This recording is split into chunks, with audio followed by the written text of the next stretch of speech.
Summer of 1991, 4-year-old Tyler Bennett left home alone to walk to a park just a few minutes away, but he never arrived. And the desperate search across Hastings ended with a horrifying discovery in a wooded strip near the neighborhood. Police believed the person responsible had to be an adult, but while they were intensively hunting for dangerous criminals and strangers, a 13-year-old teenager unexpectedly came forward to investigators, saying he wanted to help and that he might have seen Tyler on that fateful morning. His accounts kept changing. The details he knew grew increasingly suspicious, and a crime scene reconstruction finally exposed a chilling contradiction. Yet without witnesses, a complete confession, or strong enough forensic evidence, the case gradually sank into deadlock for nearly 3 decades. Then, when the file that seemed buried by time was reopened, modern technology began to read the tiniest traces that 1991 science had been powerless against, forcing investigators to return to a name that had been in the file from the very first days. Before we dive deep into this haunting story and discover what really happened on that few-minute stretch between Tyler's house and Titan Park, let us know where you're watching from. And if you love cold cases pieced together from clues that seemed long dead, don't forget to subscribe to the channel. Summer of 1991 arrived in Hastings, Michigan, with long stretches of warm sunshine when the fields around Berry County were covered in deep green and the rows of trees along the small streets cast thick shade. Nestled between the lakes and farmland of southern Michigan, Hastings was then a quiet little community where people knew one another by sight, and children could still ride bikes or walk to the park without parents, rarely thinking about the dangers waiting outside the door. In the neighborhoods near the center of town, low houses sat behind wide yards, children's bicycles were often left on the porches, and the sound of balls bouncing on the sidewalks echoed until late afternoon. The Bennett family lived in a modest house not far from Titan Park, where their older son usually took part in the recreation program for children during summer vacation. From the outside, it was just an ordinary American family going through an ordinary summer, and no one in that house could know that the morning of August 2 would become the dividing line that split their lives into 2 parts, before and after Tyler disappeared. Tyler Bennett was 4 years and 10 months old, an energetic little boy who loved t-ball and always wanted to prove that he was big enough to do the things his parents used to help him with. That morning, Tyler had gotten dressed, put on his favorite baseball cap, and stood near the door waiting for his mother to take him to Titan Park as she did every day. But Ryan, his younger brother, wouldn't stop fussing and crying. Karen Bennett was trying to soothe the baby while straightening up the kitchen, and every time she prepared to go out, Ryan would start wailing again. Tyler stood watching for a moment and then said, "Mom, I can go by myself." Karen immediately refused. Tyler had never been allowed to go anywhere alone, but he kept pleading, saying he knew the way, that the park was very close, and that other kids were going there too. Karen looked at her son, then at Ryan, whose face was red from crying in her arms. She knew Tyler had walked that route with her many times. Finally, she reluctantly agreed. "Go straight to the park," Karen instructed. "Don't stop anywhere." Tyler nodded, his face lighting up because it was the first time his mother had trusted him like a bigger kid. Karen went into the kitchen to pack Tyler's lunch bag, putting in a sandwich, a banana, a snack pack, and a red fruit drink box. At the front door, she bent down to straighten Tyler's collar and then kissed him. "I love you." Tyler hugged his mother. "I love you, Mom." He stepped down from the porch and walked along the sidewalk toward Titan Park. Karen stood watching until her son's figure disappeared from sight and then went back inside to care for Ryan. The morning continued with the usual small tasks, but as noon approached, Karen felt a growing unease she couldn't explain. The wind began to pick up, and the sunlight outside the window dimmed as gray clouds drifted over Hastings. She kept glancing at the clock and reminding herself that Tyler was playing with his friends. Close to pickup time, Karen took Ryan to Titan Park earlier than usual. Children were still running around the playground, but she didn't see Tyler's familiar baseball cap. Karen asked a recreation staff member. The woman checked the list and then looked up, a puzzled expression on her face. "Tyler Bennett? Tyler never showed up here this morning." Karen stood frozen for a few seconds before rushing off to search. She checked the playground, the ball field, the restrooms, asking every staff member and every child nearby. No one remembered seeing Tyler.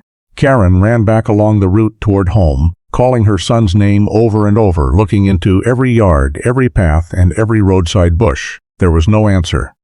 When Michael Bennett returned and heard his wife's account, the two of them didn't wait another minute. With trembling hands, Karen picked up the phone, and the Bennett family reported to the Hastings Police Department that their 4-year-old son, Tyler Bennett, was missing. At 11:47 a.m. on August 2, 1991, less than 20 minutes after Karen Bennett's call, officers Daniel Price and Mark Ellis of the Hastings Police Department pulled up in front of the Bennett house, while Sergeant Paul Hendricks was sent straight to Tyden Park to check the recreation program Tyler was supposed to have joined that morning. By 12:06 p.m., Detective William Mercer, 41 years old, arrived and took over the missing person case. Karen was still holding Ryan in the living room, her face pale after nearly an hour of running through the neighborhood searching for her son, while Michael Bennett, who had just returned, kept pacing between the front door and the window. Mercer sat across from Karen, opened his notebook, and asked her to recount everything from the beginning, especially the last moment she had seen Tyler. Karen remembered her son leaving the house around 9:05 a.m., carrying the lunch bag she had packed and heading in the right direction toward Tyden Park. "I stood at the door and watched him go," she said. "Tyler didn't turn off anywhere. He went straight toward the park." Mercer noted the time in his book. Tyler was carrying no money, had no extra clothes, had never run away from home, and had no relatives or friends he planned to visit.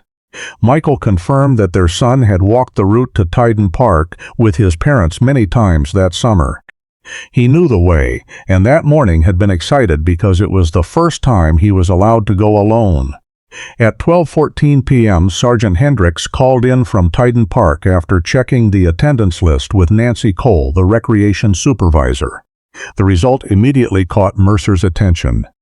Tyler had never checked in. Nancy had also asked the other staff members, but no one remembered seeing the boy on the playground or the ball field. Within minutes, the first timeline took shape. Around 9:05, Tyler left home. Karen saw him heading in the right direction, but at the other end of a very short route, no one saw him appear. Around 12:25, Mercer and Daniel Price walked the path Tyler should have taken. What unsettled Mercer was not the complexity of the route, but its very simplicity. Tyden Park was not in some remote part of Hastings. Tyler did not have to cross a highway or pass through a busy commercial area. On both sides of the road were mostly low houses, front yards, driveways, and rows of trees running behind the residential area. An adult could cover the distance in a few minutes. Mercer stopped at places a child might curiously step into: a narrow path between two lots, a few garages, a secluded yard, and the thick bushes behind the houses. Price looked back along the route and said quietly, "If the kid stayed on the path, somebody had to have seen him." Mercer didn't answer right away. That was exactly what he was thinking. From about 12:40, the officers began knocking on every door between the Bennett house and Tyden Park. Many places were empty because the owners were at work, but the residents who were home were shown Tyler's photograph and asked about the time between 9 and 10 a.m. The first notable witness was Margaret Wilson, 67, who lived less than a block from the Bennetts. Wilson remembered standing near the kitchen window when she saw a small boy with light-colored hair walking alone on the sidewalk toward the park.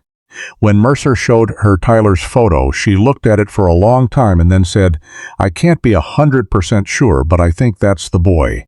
Wilson didn't see anyone walking with the child. She also didn't recall any car stopping nearby and heard no shouting or unusual noise. If Wilson really had seen Tyler, it meant he had covered a significant part of the route before disappearing. But from that point to Tyden Park, the police found no other solid witnesses. By about 1:20 p.m., the Hastings Police Department had checked most of the houses along the route. No one reported a strange car parked for long at the curb. There was no sound of sudden braking, no child's cry for help, no sight of a child being forced into a car. No one had seen Tyler running away from anyone. Mercer returned to Tyden Park and stood looking toward the Bennett neighborhood. A 4-year and 10-month-old child had vanished in broad daylight on a stretch that took only a few minutes to walk, yet seemed to have left no disturbance behind. Around 1:35, Mercer returned to the Bennett house and explained to Karen and Michael that the police had to consider 3 possibilities. Tyler had left the route on his own and gotten lost. He had met with an accident in some hidden spot that hadn't been checked yet, or someone had approached him and taken him out of the neighborhood. Michael was silent for a moment and then asked the question both parents were afraid to put into words. "Do you think someone took Tyler?" Mercer didn't confirm it.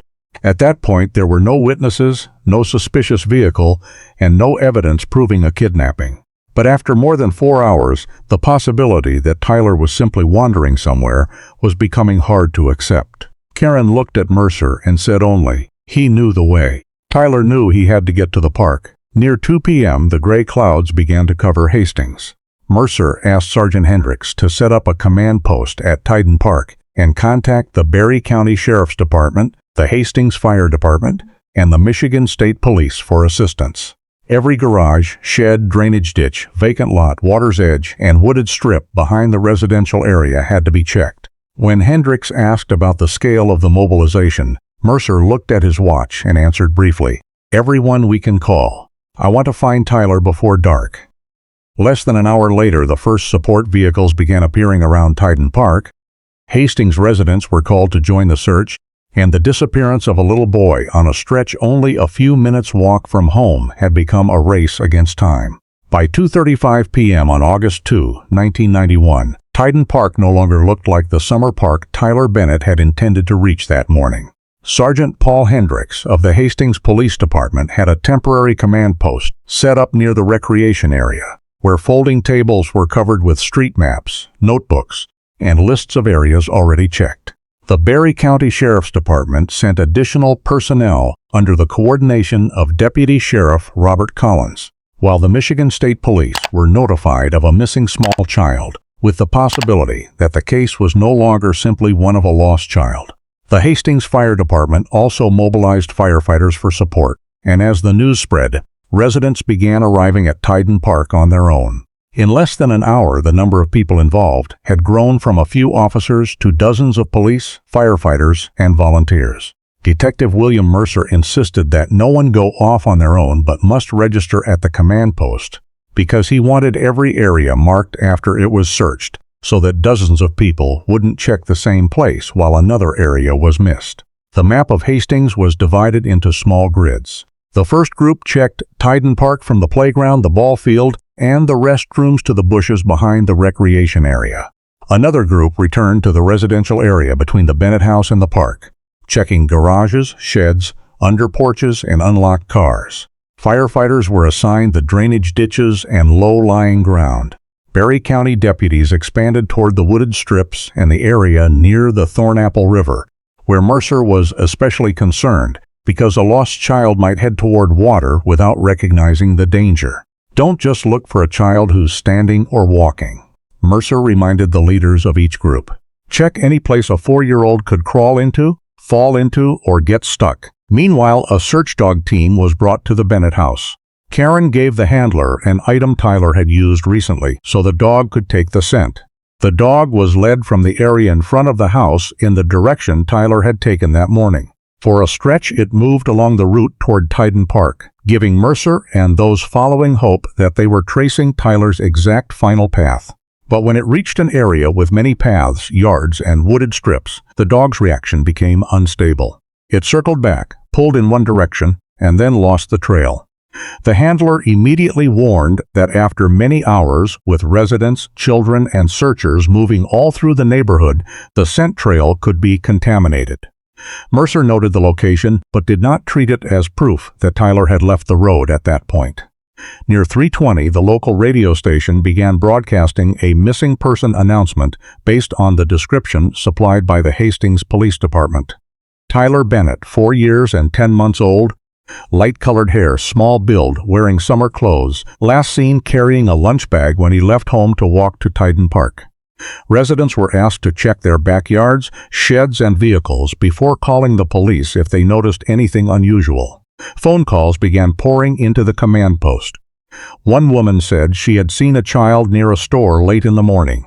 It turned out to be another little boy walking with his older sister. A man reported a strange car parked near the residential area. The owner was quickly identified as someone visiting relatives. Every tip had to be recorded, assigned for checking, and then eliminated or kept. Michael Bennett was at first advised by Officer Daniel Price to stay home with Karen so the police could contact them immediately if Tyler was found. But Michael could not sit still. By about 3:40 he was at Tyden Park and asked to join a search group. "If he hears my voice, he'll answer," Michael told Mercer. In the end, Mercer agreed but required Michael to stay with the firefighters and not separate from the group. From then on, Michael walked through every yard and wooded strip, continuously calling his son's name. At home, Karen stayed with Ryan and a relative who had just arrived. Every time the phone rang, she jumped up at once. She still clung to a simpler possibility than anything the police were considering. Tyler had taken a wrong turn somewhere, realized he was lost, and then, frightened, had hidden in a garage, under a porch, or behind the bushes. Karen kept saying that if people continued calling, Tyler would hear them and come out, but as time passed, that hope grew more fragile. After 4 p.m., the search perimeter was pushed farther from the original route. Deputy Robert Collins took groups down toward the areas near the Thornapple River, while Hendricks marked every garage, shed, and piece of ground that had been checked on the map at Tyden Park. There was no lunch bag, no cap, no shoes, nothing that could be definitely identified as Tyler's. No one found any sign of an accident. As afternoon began to turn toward evening, Hastings changed as well. The children's bicycles that had been left on the sidewalks were brought into the garages. Mothers called their children home early. The front yards that had usually been full of children's voices became empty, and many front doors were locked before dark. At Tyden Park, new volunteers continued to arrive while those who had already searched for hours returned for water, and then took another area. Near 5 o'clock, Mercer stood in front of the map, which was increasingly covered with pen marks, and realized they had checked most of the obvious places a child might have gone on his own, yet still had no solid trace. Tyler had left home on an ordinary morning, on a familiar street, in a town where people still believed their children were safe. Only a few hours later, as the light began to fade on the rows of trees around Hastings, nearly the entire community was out searching, while other families quietly brought their own children inside. Around 5:18 p.m., on August 2, 1991, as the sunlight over Hastings began to weaken behind low clouds, Deputy Robert Collins of the Barry County Sheriff's Department led a group of 6 volunteers to recheck the wooded strip behind the residential area between the Bennett House and Tyden Park. The area was not large, but the bushes grew thick, mixed with low tree trunks and tall grass that made it nearly impossible for someone standing on the street to see deep inside. One group had already walked along the outer edge earlier, but Detective William Mercer insisted the second search be more thorough, with each person a few yards apart and moving in a line. Michael Bennett was then searching in another area near the Thornapple River. Karen was still at home with Ryan, waiting by the telephone she had been watching for hours. Less than 10 minutes after Collins's group entered the wooded strip, a volunteer named Thomas Avery saw a small object lying under the grass near a narrow path. He called Collins over. It was an open snack pack of the same kind Karen said she had put in Tyler's lunch bag that morning. Collins allowed no one to touch it. He used the radio to request Mercer come at once and ordered everyone else to stay exactly where they were. A few yards away, another volunteer found the lunch bag lying on its side under a bush. Next to it was a smashed banana, its peel dirty with earth, and the red fruit drink box that had been opened. The items were not clustered as if a child had sat down to eat lunch. They were scattered in points that led deeper into the wooded strip. At 5:34, Mercer arrived with Officer Daniel Price and a Barry County Sheriff's Department employee. He recognized the lunch bag from the description Karen had given, but still ordered that no one draw conclusions before the family confirmed it. Mercer looked at the position of each item and then turned to Collins. "No one takes another step." A temporary perimeter was set up. Volunteers approaching from other directions were ordered to stop, and the command post at Tyden Park was instructed not to send more people into the area. Only a few minutes later, Price discovered a child's shoe lying more than a dozen yards deeper in. The small shoe matched the color and size Karen had described. The atmosphere in the search group changed instantly. Until that moment, everyone had still been calling Tyler's name in the hope he would suddenly answer from behind a bush. Now no one called anymore. Mercer asked Collins to mark the path each searcher had taken to limit disturbance of the area, and then the two of them continued forward along a narrow trail, avoiding the objects on the ground. Around 5:42, Thomas Avery, standing slightly to the left of the line, suddenly stopped. He looked through a gap between the bushes and then took a step back without saying anything. Collins saw the expression on his face and moved forward. Deeper in the shadow of the trees, in a position almost invisible from the residential area, they saw a child lying motionless. Mercer immediately ordered all volunteers to leave the wooded strip by the same path they had entered, and called for the paramedics who were standing by near Tyden Park. No one was allowed to touch anything else. By about 5:50, 2 medical personnel were led to the scene. The examination lasted only a short time. The child showed no signs of life. The clothing, build, and external features matched Tyler Bennett. Mercer stood a few steps away, looking at the items scattered from the edge of the wooded strip deeper inside, and understood that the search had ended in the worst possible way. The first observations also made him refuse to believe this was an accident. The place where Tyler was found was not somewhere a child on the way to Tyden Park would naturally have reason to go. Some of the items from the lunch bag were separated from one another, the shoe was in a different location, and the area around Tyler showed signs of disturbance. Mercer would not allow anyone to speculate on the cause of death before the medical examiner examined the body. But what was in front of him was enough for him to order the entire wooded strip treated as a potential crime scene. At 6:02, he announced over the radio that no more volunteers were needed in the area. The Barry County Sheriff's Department expanded the perimeter. The Hastings Police Department began recording the names of everyone who had taken part in the search in that area, and the Michigan State Police were requested to assist with processing the scene.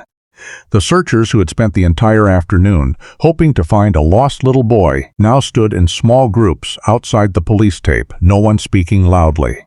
Thomas Avery sat down behind a fire truck, his hands still shaking. Mercer knew there was still one thing that had to be done before the scene could be processed more thoroughly. Karen and Michael could not hear the news from the radio, from a volunteer, or from the people gathering around Tyden Park. Sergeant Paul Hendricks was asked to find Michael and bring him home without giving details. When Michael asked whether they had found anything, Hendricks only said Mercer would come and talk to the two of them. That was enough for Michael to understand that something serious had happened. Around 6:25, Mercer arrived at the Bennett house. Karen stood up the moment she saw him enter without Tyler. Michael stood behind her, still wearing the clothes stained with dirt from the search. Mercer took off his hat, held it in both hands, and said that the search team had found Tyler in a wooded strip near the route to Tyden Park. For a few seconds, Karen seemed to hear only the first half of the sentence. "We found Tyler," Mercer said again. Karen looked straight at him as if waiting for the rest. "Is he okay?" Mercer was silent for a beat before saying that Tyler was dead. Karen did not cry at once. She stood motionless, her face empty, then turned toward the chair, where Ryan was lying, as if her body was still trying to continue a familiar action while her mind could not yet grasp what she had just heard. Michael bowed his head, both hands braced on the back of the chair, and said nothing. Only a few hours earlier, they had still believed their son might be frightened and hiding somewhere waiting for his parents to find him. Now, in the wooded strip only a short distance from the house and the park, the police were setting up lights, stretching more crime scene tape, and calling for the medical examiner. The preliminary signs at the scene indicated that Tyler had not simply gotten lost and met with an accident. There were signs that another person had intervened in his journey before he reached Tyden Park. From that moment, the missing child notices at the command post no longer carried the same meaning. The search for Tyler Bennett was over, and the Hastings Police Department began an entirely different investigation. Finding the person who had taken a 4-year-old child off a familiar street in broad daylight and left him in a wooded strip only a few minutes' walk from home. By 7 p.m. on August 2, 1991, The wooded strip where Tyler Bennett was found had been completely separated from the earlier search and had become a homicide scene. Detective William Mercer assigned Sergeant Paul Hendricks to compile a list of every police officer, firefighter, and volunteer who had entered the area, while Deputy Robert Collins of the Barry County Sheriff's Department expanded the perimeter to keep curious residents from getting closer. Investigators photographed every location before collecting anything. The lunch bag lying on its side under a bush, the open snack pack, the smashed banana, the red fruit drink box, and Tyler's shoe farther inside. Soil, leaves, and small pieces of material around the area were also packaged separately. What caught Mercer's attention was that the items were not clustered in one place. They formed a scattered chain from near the edge of the trees deeper inside, making him suspect that Tyler had moved or been taken farther off the route to Tyden Park. However, dozens of people had searched around the area that afternoon, so the police had to carefully distinguish any traces that might belong to the perpetrator from the shoe prints and disturbance left by the searchers themselves. That night, Tyler's body was taken for examination. On the morning of August 3, Mercer received the first preliminary conclusions from the medical examiner handling the case. Tyler had not died from a fall, drowning, or an accident while lost. He had suffered injuries from significant force and showed signs of strangulation. Mercer needed no further details to understand what that meant. Someone had approached Tyler in a very short time after he left home, taken or led him off the familiar route, and then attacked him in the wooded strip. At the Hastings Police Department, the case was reclassified from a missing child investigation to a homicide. Mercer, together with Hendricks and Collins, began reviewing every piece of evidence collected. Some surfaces on the lunch bag and the drink box were checked for fingerprints, but none yielded a complete usable print for identification. Soil and plant material were retained. Tiny fibers clinging to Tyler's clothing were also packaged, even though no one yet knew whether they meant anything or simply came from the surrounding environment. In 1991, forensic DNA analysis already existed and was increasingly used in criminal investigations in the United States, but the testing capabilities were still far different from what laboratories could do decades later. Extremely small amounts of biological material on an object merely because someone had once held or touched it could not yet be exploited the way touch DNA techniques later would. Therefore, some samples that were too small or unsuitable for the methods available at the time were simply marked, packaged, and stored. Mercer could not know what significance those seemingly useless items would later have. For the moment, he needed a suspect. By the afternoon of August 3, the Hastings Police Department, working with the Barry County Sheriff's Department, began screening adult males who might have been around Tyden Park on the morning Tyler disappeared. The list included people previously arrested or investigated for offenses involving children, recent arrivals to the area, temporary workers, people in mobile jobs, and anyone whose whereabouts could not be verified between the time Tyler left home and the time he was believed to have died. Officers returned to every house along the route to ask about vehicles. A van reported driving slowly through the area was tracked down and identified as belonging to a delivery driver. An unfamiliar sedan that residents recalled seeing near Tyden Park was also checked. Its owner had been visiting relatives, and his timeline did not fit the crime. Every investigative lead opened a possibility and then closed again. But outside the investigation room, Hastings was changing faster. Word that Tyler had been murdered spread through the community in a single night. Parents who had once let their children bike to friends' houses began driving them. Children were called indoors before dark. Tyden Park, which only 2 days earlier had been full of laughter, became nearly empty. Residents began staring longer than usual at cars with unfamiliar plates, and a strange man walking alone was enough to make someone remember his face. In the minds of most people in Hastings, the image of the perpetrator had already formed, even though police had not named any suspect. It had to be an adult man, a child predator, or an outsider who had seen Tyler walking alone and seized the opportunity. Michael Bennett could not imagine it any other way. To him, the level of violence described in what the police could reveal seemed impossible for a child to have inflicted. Karen barely left the house. The chair where Tyler usually sat remained at the dining table, and the T-ball cap he had not worn that morning still lay in his room. While the family began the first days of their grief, Mercer worked almost continuously. On the evening of August 4, he spread a map of Hastings on the table and marked the Bennett house, Tyden Park, and the wooded strip where Tyler was found. The distances among the 3 points were so small that they still unsettled him. If a stranger had driven into the area, he would have had to appear and leave with almost no one noticing. If it was a local person, he would have had to know well enough where a child could be taken out of sight. We start with people who have records and every man who was in the area that morning, Mercer told Hendricks as they reviewed the lists. It was a reasonable investigative path, and in the days that followed most of the resources were poured into it. But not a single name on those lists led Mercer to the person he needed to find. While the police searched for an adult man capable of killing a child, a 13-year-old boy living right in the community had not yet appeared on any suspect list. That seemingly obvious assumption would become the investigation's first intuitive mistake. While Detective William Mercer and the Hastings Police Department focused on screening adult men who had been around Tyden Park on the morning of August 2, 1991, not far from the scene, a 13-year-old teenager named Jason Hale continued a life that was nearly normal. Jason lived with his mother, Linda Hale, and his stepfather, Richard Hale, in Hastings, but the people he was closest to were his maternal grandparents, Robert and Edith Parker. From a young age, Jason frequently went to his grandparents' house, sometimes staying for hours. Robert remembered his grandson as a child who liked to clown around and always tried to get adults' attention. Jason would often hug his grandparents the moment he walked in, tell long stories, or try to make everyone laugh with silly antics. "He just likes being noticed," Edith once said about him.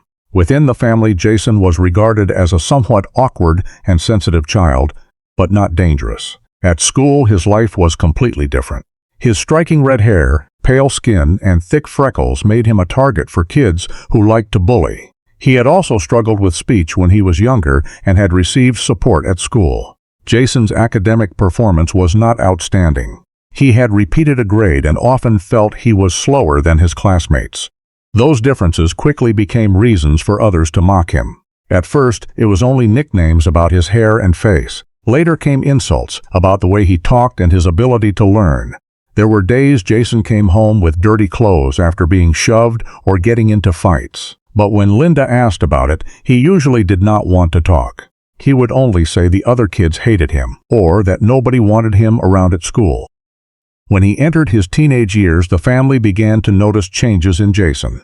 The jokes were still there, but mixed in among them were long stretches of silence and sudden bursts of anger.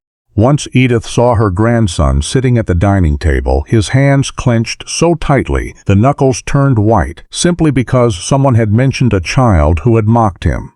Another day, Jason flew into a rage, threw things on the floor, and called himself stupid. Robert had heard his grandson say he was a nobody, that no one cared what happened to him. More troubling still, once while talking about the people who constantly bullied him, Jason blurted out that sometimes he wanted them to know what it felt like to be hurt. Linda scolded him on the spot, while Robert regarded the remark as the anger of a teenager who had been pushed too far for too long. No one thought Jason actually intended to harm anyone. He had never been arrested for serious violent behavior. The police had never had to come to the house, and there was no history that would make the family believe he could be connected to a crime like the Tyler Bennett case. In the summer of 1991, Jason spent most of his free time on his bicycle. Hastings was not a large city, and for a 13-year-old, a bicycle was enough to go almost anywhere he wanted. Jason would usually leave the house after breakfast, ride past his grandparents' place, through the neighborhoods around the center of town, and return in the afternoon. Some days when Robert asked where he had been for hours, Jason would only shrug. "I was just riding around." No one found that unusual. In 1991, children in small communities like Hastings still routinely spent hours without their parents knowing exactly every place they passed. But Jason knew the area around Tyden Park very well. He had ridden his bike on the streets near the Bennett house, knew the paths between the lots and the wooded strips behind the residential area. That was also the area where Tyler disappeared and was found on August 2. After word that Tyler had been murdered spread through Hastings, Jason began taking a greater interest in the case. He listened to the radio reports, read what the newspapers printed, and asked adults whether the police had found anyone yet. Once Jason asked Robert whether the police knew exactly what had happened in the wooded strip. Robert did not find the question suspicious. All of Hastings was talking about Tyler at that time. To him, Jason was simply a child curious about a terrible crime that had occurred right near where he lived. Detective Mercer at that point did not even know who Jason Hale was. On his desk were still the lists of adult men with criminal histories, temporary workers, recent arrivals to Hastings, and suspicious vehicles reported near Tyden Park. Jason did not fit any of the images the investigators were looking for. He was only 13, still lived with his family, still went to his grandparents' house, and still rode his old bike around town as before. But there was one thing the police did not yet know. On the morning Tyler Bennett disappeared, Jason may have been in the very area they were trying to reconstruct. And only a few days after Tyler was found, Jason would not wait for the police to knock on his door. He would go on his own to the place where the investigation was underway, and for the first time put his name into the case file. 4 days after Tyler Bennett was found, on the afternoon of August 6, 1991, the investigation in Hastings was still focused primarily on adult males who might have been around Tyden Park on the morning of the crime. Near 3 p.m., Jason Hale rode his bicycle to the location the Hastings Police Department was using to receive information from the public. He was wearing a t-shirt and jeans, parked the bike outside, and walked in with a fairly natural manner. Jason told Officer Daniel Price that he lived in the area, frequently rode his bike around Hastings, and wanted to know whether he could help the police. At first, Price saw nothing unusual. Since Tyler's disappearance, many residents had come forward with things they had seen or heard, and a good number of those tips ultimately had nothing to do with the case.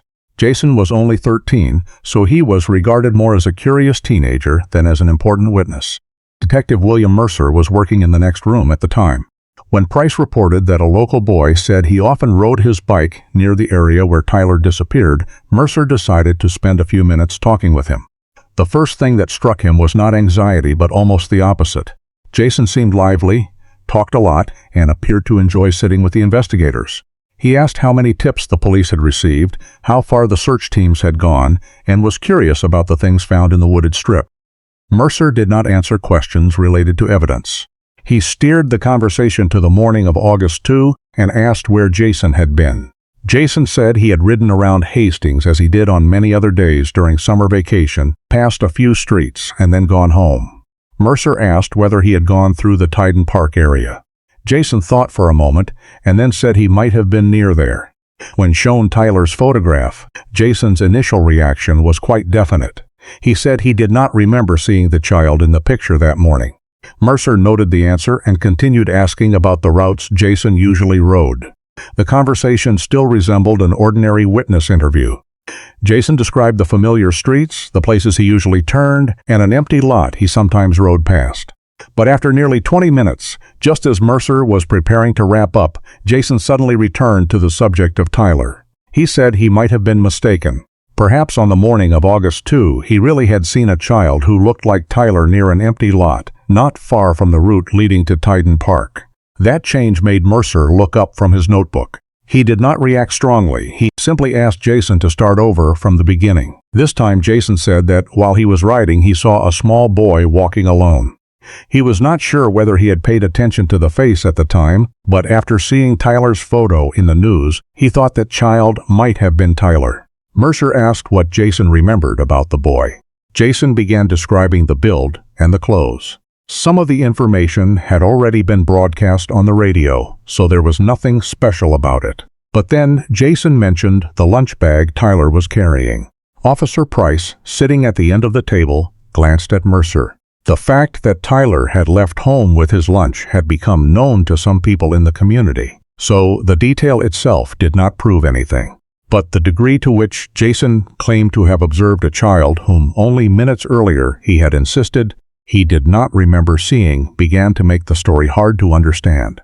Mercer asked how far away Jason had been from Tyler. Jason answered that he was not sure, maybe quite far. When asked how he could remember the clothes and the bag from that distance, he said he had good eyesight and had looked at the boy for a few seconds.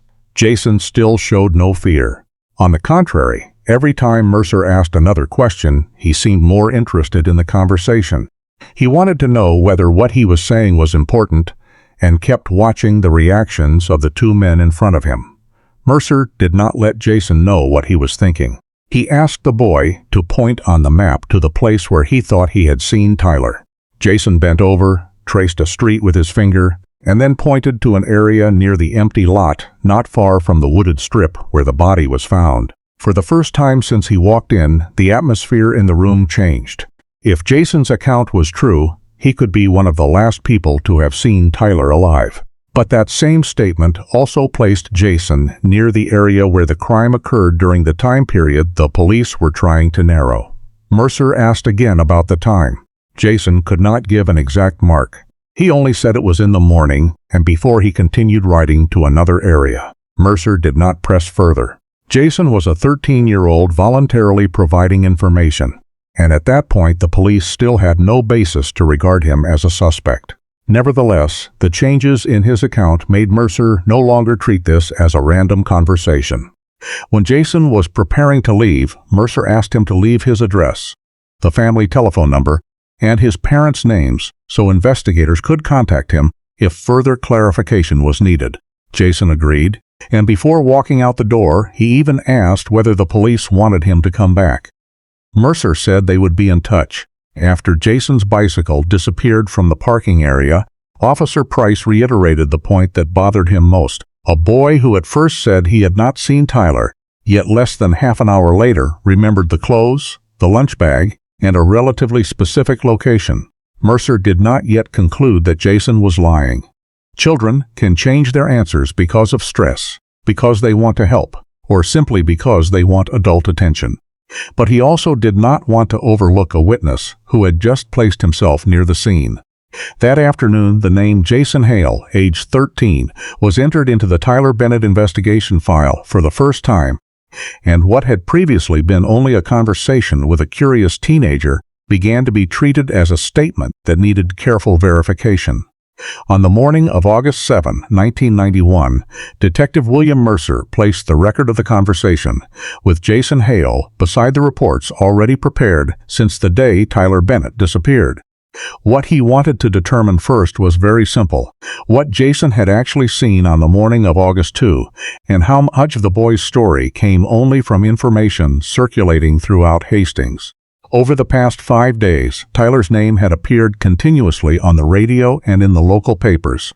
Residents knew he had left home to go to Tyden Park, knew he was carrying his lunch, and knew the body had been found in a wooded strip near the residential area. Therefore, Mercer could not treat Jason's knowledge of those facts as evidence. But when he and Officer Daniel Price compared each of Jason's statements with the scene reports, another problem began to appear. Jason was not merely talking about Tyler the way a child who had heard the story from adults would.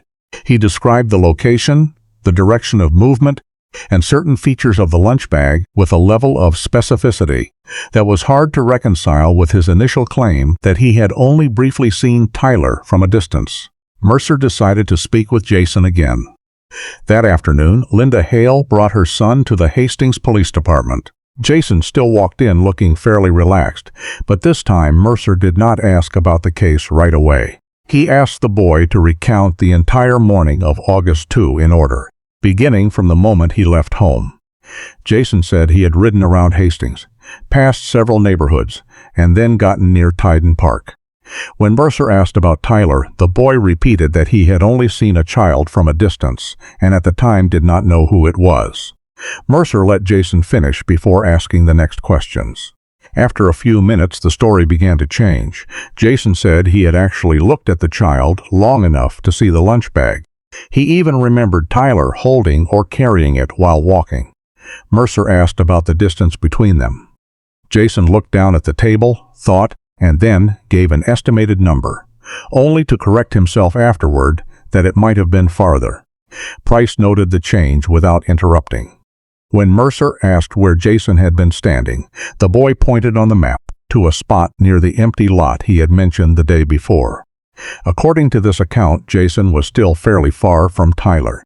However, a few minutes later, when asked to describe the direction Tyler had been going, Jason was able to indicate fairly accurately the path the little boy took before disappearing from view. Mercer asked, "If you were that far away, how could you see so clearly?" Jason was silent. He shrugged and said he did not know. He only remembered what he had seen.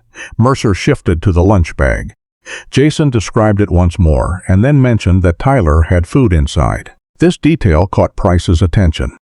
A child with a lunch bag could of course be carrying food, so the statement itself had little value. But it continued to show that Jason was remembering more and more about an encounter that at first he had insisted never happened. After the interview, Mercer drew up a simple chart in the file. The first time, Jason said he had not seen Tyler. Then he said he might have seen the boy from a distance. Next, Jason remembered the lunch bag. And now he said he also remembered fairly clearly the direction Tyler was moving. The more he was questioned, the closer the distance between Jason and Tyler in the account seemed to become, even though Jason still tried to keep himself far enough away to be only an observer. Mercer began carefully checking what information had been made public. Some details Jason could clearly have learned from the radio, neighbors, or his own family. Other details were harder to pin down because in a small town information from the scene could pass from searchers to relatives and then spread through the community in only a few hours. Therefore, Mercer did not want to make the mistake of assuming that anything not yet in the newspapers was known only to the perpetrator. What was more noteworthy was the structure of Jason's statements. The story was unstable and continuously became more detailed. On August 8, Mercer met with Jason once more, this time with Linda fully aware of the purpose of the conversation. Jason was no longer as lively as before. When Mercer asked him to specify the exact distance from his bicycle to Tyler's position, Jason began to hesitate. He offered one location and then changed it. When Mercer pointed out that from that spot it would have been very difficult to see clearly the things Jason described, the boy's voice became shorter and tighter. Jason's hands, resting on his knees, slowly clenched. Mercer did not call him a suspect. He also did not say that the police believed Jason had harmed Tyler. He only asked for an explanation of why today's account differed from the first one. Jason lowered his head for a few seconds and then looked straight at Mercer. "You think I did it, don't you?" The room went silent. Price stopped writing. Mercer paid special attention to the question because no one in the room had just accused Jason. He answered that the police's job was to determine exactly what Jason had seen and why his account kept changing. Jason immediately said he had not done anything to Tyler, and then turned to Linda. The conversation ended not long afterward. When she took her son home, Linda still did not believe the police were sitting across from someone who had killed Tyler Bennett. To her, the more frightening but more acceptable explanation was that Jason had seen part of what happened and had not yet told everything. Robert and Edith Parker thought the same when they learned of it. They knew their grandson was easily anxious, often reacted strongly when pressed, and had endured years of bullying. If Jason had truly been near the wooded strip that morning, they believed he might have seen someone else attack Tyler and was too frightened to say so. Mercer had not ruled out that possibility. But by the end of August 8, he also no longer regarded Jason as simply a curious teenager who wanted to help the police. A 13-year-old boy had walked into the investigation on his own, changed his story multiple times, remembered more and more details, and asked whether the police thought he was the killer. Mercer needed another way to test that story, not based on Jason's memory, but based on the actual terrain where the boy claimed to have seen Tyler. On the afternoon of August 9, 1991, Jason Hale returned to the Hastings Police Department with his mother and stepfather to clarify the remaining contradictions in his statements. After 3 conversations, Detective William Mercer still had not called Jason a suspect. The boy was only 13, had no serious criminal history, and the police had found no physical evidence placing him at the location where Tyler Bennett's body was discovered. Nevertheless, the continuous changes in the story made it impossible for Mercer to ignore Jason. At first, the boy said he had not seen Tyler. Later, he admitted he might have seen him from a distance. Then he remembered the lunch bag, and finally he could describe the direction Tyler was moving. The question Jason had unexpectedly asked in the previous meeting, "You think I did it, don't you?" was also carefully noted by Mercer. The conversation that day began around 2:15 p.m. Mercer and Officer Daniel Price asked Jason to recount the route he had ridden on the morning of August 2. The atmosphere at the start was relatively normal. Jason sat back in the chair, answering more briefly than the first times, but still insisting he had only seen Tyler from a fairly long distance. After nearly 40 minutes, Mercer called a break so Jason would not feel pressed. Richard Hale left the room for a moment and returned with a few cans of soda and a cup of red fruit punch for Jason. It was only a normal gesture by a stepfather trying to make the boy more comfortable, but Mercer noticed Jason's reaction change almost the moment the cup was set in front of him. The boy stared at the red color for several seconds. The relatively calm expression on his face suddenly tightened. Mercer said nothing about it. He remembered very clearly that one of the items collected on the afternoon of August 2 was the red fruit drink box Karen had placed in Tyler's lunch bag. It had been found already opened, separate from the other food items in the wooded strip. The color of a drink by itself proved nothing, and Mercer knew an emotional reaction could not replace physical evidence. After the short break, the interview continued. Mercer returned to the time Jason said he had seen Tyler. He did not ask about the drink at the scene. He only asked the boy to explain his own position more clearly. Jason answered that he had been on his bicycle, saw Tyler, and then continued on. Mercer asked whether Jason had ever gotten close to the little boy. "No," Jason replied. The answer this time came very quickly. Mercer continued asking whether he had stopped the bike, spoken to Tyler, or seen Tyler step off the sidewalk. Jason denied all three. When Mercer reminded him that he had described the lunch bag quite clearly even while saying he had been standing far away, Jason began to grow restless. He shifted position repeatedly, looked down at the table, and then toward Richard. His hands clenched together again, the way they had in the previous conversation. While Mercer continued asking about the direction Tyler had gone, Jason reached toward the cup of fruit punch, but stopped before drinking. A few seconds later, he pushed the cup hard to one side. The cup tipped. Red liquid spilled across the table and ran over the edge. Jason immediately jumped to his feet, breathing hard, and said he did not want to continue. Richard Hale tried to calm his stepson while Mercer signaled Price to stop the questions. No one in the room told Jason that the color of the liquid resembled the drink found with Tyler's lunch. No one accused him because of the reaction that had just occurred. Jason was taken outside to rest with his family, while Price wiped the spilled liquid away from the paperwork. Mercer remained in the room and recorded the sequence of events. He was especially careful about how to interpret what had happened. Jason could simply be under stress after days of being questioned by police about a murder. He might also have heard from people that Tyler had been carrying a red drink. In a small community like Hastings, Mercer could not know exactly what information had spread outside. Therefore, the reaction to the cup of fruit punch was not treated as a confession, nor as evidence that Jason had been at the scene. But placed alongside everything that had already occurred, it made Mercer increasingly hard-pressed to believe that Jason had only casually seen Tyler from a distance. After about 20 minutes, Jason was calmer, but Mercer decided not to continue the interview. Linda Hale still believed her son was reacting to pressure. She said Jason had been losing sleep ever since being questioned about Tyler, and was growing more and more afraid the police thought he was involved. Richard also believed Jason might have seen something terrible on the morning of August 2, but did not know how to say it. Robert and Edith Parker, when the family later told them about it, clung even more tightly to that hypothesis. To them, Jason's tension when the scene was mentioned did not mean he had harmed Tyler. It could mean their grandson had witnessed part of the crime. Mercer had not ruled that possibility out either. But by the end of the afternoon, he returned to his desk, opened his notebook, and set the events side by side.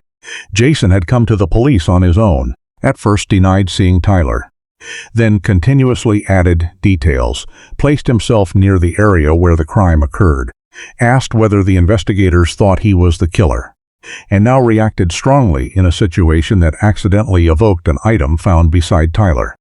Mercer wrote a short line under the notes for August 9. Hale's behavior requires further verification. Reconstruct claimed sightline. He did not want to rely on facial expressions, anxiety, or a spilled cup of water to decide whether Jason was telling the truth. If Jason had truly only seen Tyler from a distance as he claimed, the terrain around Tyden Park would have to prove that was possible. And if it was not possible, the police would finally have something more solid than the hard-to-explain reactions of a 13-year-old boy. Jason's own story would turn against him. On the morning of August 12, 1991, Detective William Mercer decided to test Jason Hale's account against the actual terrain where the boy claimed to have seen Tyler Bennett. After multiple interviews, Jason still held to one core point. On the morning of August 2, he had only happened to see Tyler from a distance while riding his bike near Tyden Park, had not spoken to the child, and had not gone near the wooded strip where the body was found. Mercer did not want to keep arguing on the basis of a 13-year-old's memory. If Jason was telling the truth, investigators had to be able to stand exactly where he had stood and see what he insisted he had seen. With the family's consent, Jason was asked to bring the same bicycle he had usually used that summer. Around 9:30 a.m., Linda Hale brought her son to the meeting point near Tyden Park. Mercer was present along with Officer Daniel Price and Sergeant Paul Hendricks. A handheld VHS camera belonging to the Hastings Police Department was used to record the entire process, from the route Jason rode to the locations he identified on the ground. Mercer explained that this was not an interrogation. Jason only needed to reenact what he remembered doing on the morning Tyler disappeared. In contrast to the tension of the previous conversation, Jason was fairly calm that day. Once he sat on the bicycle, he even became more animated, occasionally glancing back to check whether Price was still filming. The group began moving through the streets Jason had previously described. Jason rode ahead at a moderate pace. Mercer and Hendricks followed. Near the empty lot not far from Tyden Park, Jason slowed and then stopped. He pointed down at the roadway and said this was the place where he had been when he saw Tyler. Then Jason gestured toward an area farther away, closer to the route leading toward the wooded strip. "I was here. Tyler was over there," he said. Mercer did not argue. He asked Jason to stay exactly where he was and then walked himself to the spot the boy had just indicated. From there, Mercer looked in the direction Jason had described. Immediately, he noticed a problem. Between the two positions, there was not a completely open space. Summer bushes, low trees, changes in ground level, and various obstacles along the lots broke up the line of sight. A person might be able to tell that someone was moving in the distance, but clearly seeing a small child, the clothes he was wearing, the lunch bag, and especially the precise direction of movement the way Jason had described in the interviews, was an entirely different matter. Mercer called Price over to stand beside him. The two men took turns looking from the position Jason had identified. Price then moved back near the bicycle to check the viewing angle at a height corresponding to Jason's. The result did not change. The distance was too great and the visibility too limited. Mercer returned and asked Jason whether he was certain this was exactly where he had been standing. Jason looked around and then nodded, but a few seconds later he pointed to a spot a short distance away and said he might have been closer than that. The investigators moved to the new point. Visibility was a little better, but still did not explain the level of detail Jason had previously provided. Mercer did not pressure the boy for an answer. He asked Price to keep filming and let Jason complete the rest of the route. Jason got back on the bike, rode a bit farther, and indicated the direction he said he had taken after seeing Tyler. But the new route created another problem. If Jason continued exactly in that direction, he would at some point have come much closer to the area where Tyler was later found than the impression he had created in the earlier interviews. By about 10:20, the reenactment ended. Jason returned to Linda while Mercer, Price, and Hendricks remained behind. They did not rely on feelings. Mercer asked that the distance be measured between the position Jason said he had occupied and the area where he claimed to have seen Tyler. The points were marked on a diagram, the sight lines were recorded, and the vegetation along the route was photographed. Because it was only 10 days after the crime, the condition of the trees and bushes was still relatively close to that of the morning of August 2, although Mercer noted that it could not be assumed they were identical. That afternoon, the investigators reviewed the VHS tape at the Hastings Police Department. Mercer paused the image at the moment Jason pointed out Tyler's position and then compared it with the earlier statements. In the first conversation, Jason had almost denied seeing Tyler. Later, he said he had only seen him from a distance. Next, he remembered the lunch bag, the clothes, and the direction Tyler was moving. But on the actual ground, the position Jason chose did not allow an observer to easily take in all those details. There were two basic possibilities. Jason had been much closer to Tyler than he claimed, or most of the story about observing Tyler from a distance had been constructed afterward. Either possibility changed the boy's position in the investigation. Mercer still had no evidence that Jason had attacked Tyler. There was no witness who had seen the two children together, no useful fingerprint from the scene, and no forensic evidence yet that directly linked Jason to Tyler. But for the first time, the investigators had a contradiction that did not depend solely on how they interpreted a teenager's demeanor. The spilled cup of fruit punch could have been a stress reaction. The changing statements could have come from memory or from a need for attention. But distance, terrain, and line of sight were things that could be measured. At the end of August 12, Mercer added the map, the photographs, and the reenactment tape to the file. Beside the name Jason Hale, he no longer wrote simply that the boy was a possible witness who might have seen Tyler. The 13-year-old who had once ridden his bicycle to the police, hoping to help, was now regarded by investigators in an entirely different position. A person of interest in the death of Tyler Bennett. On the afternoon of August 13, 1991, one day after the reenactment near Tyden Park, Detective William Mercer met with Linda and Richard Hale to inform them that Jason's position in the investigation had changed. Mercer did not say the police had determined Jason was the killer. He only laid out the contradictions that were becoming increasingly hard to explain. Jason had initially denied seeing Tyler, then remembered more and more details, had placed himself near the area where the crime occurred, and most importantly, the reenactment showed that from the position Jason claimed to have occupied, he would have had difficulty seeing Tyler clearly in the way he had described. Linda said almost nothing. Richard asked whether the police thought Jason was covering for someone else. For the Hale family, that remained the most acceptable explanation. That evening, Linda called her father, Robert Parker. When he heard that the police were regarding Jason as a person of interest, Robert immediately objected. He had watched his grandson grow up, knew Jason was quick-tempered, had trouble controlling his emotions, and had said troubling things when angry, but the idea of killing a 4-year-old child was something he could not attach to the boy, who still often came to his house to clown around. Robert believed the police had misinterpreted Jason's reactions. In his view, if Jason knew more than he had told, the more reasonable explanation was that he had witnessed part of the crime. Perhaps Jason had seen the person who attacked Tyler. Perhaps that person had recognized Jason and threatened him. And if so, all the changing statements, the tension, and the fear when questioned could have come from Jason's inability to name that person. He knows something, Robert told Linda, but that doesn't mean he did. On the evening of August 14, the family decided to talk with Jason at Robert and Edith Parker's house. No police were in the room. Robert wanted his grandson to understand that he was not being interrogated and did not need to protect anyone in front of his own family. At first, Jason denied there was anything else to tell. He said the police were trying to turn his words into something they were not. But Robert did not ask whether Jason had killed Tyler. He asked whether the boy had seen anyone else in the area that morning, whether there was anyone who had frightened him, and why he kept changing the position where he had been standing. Jason was silent for a long time. Linda sat beside her son while Edith stood on the other side of the room and did not join in. When Robert mentioned Tyler, Jason began to cry. He said he had been closer than he had told Detective Mercer. Robert asked how close. Jason did not answer at once. He only said he had seen Tyler and had gone near that area. It was the first time he directly admitted to the family that the seen from a distance story was not true. Linda asked why he had had to lie to the police. Jason cried harder. The sentences that followed were so fragmented that the people present later could not entirely agree on the exact order. Jason said Tyler had been there. He said he had been there too.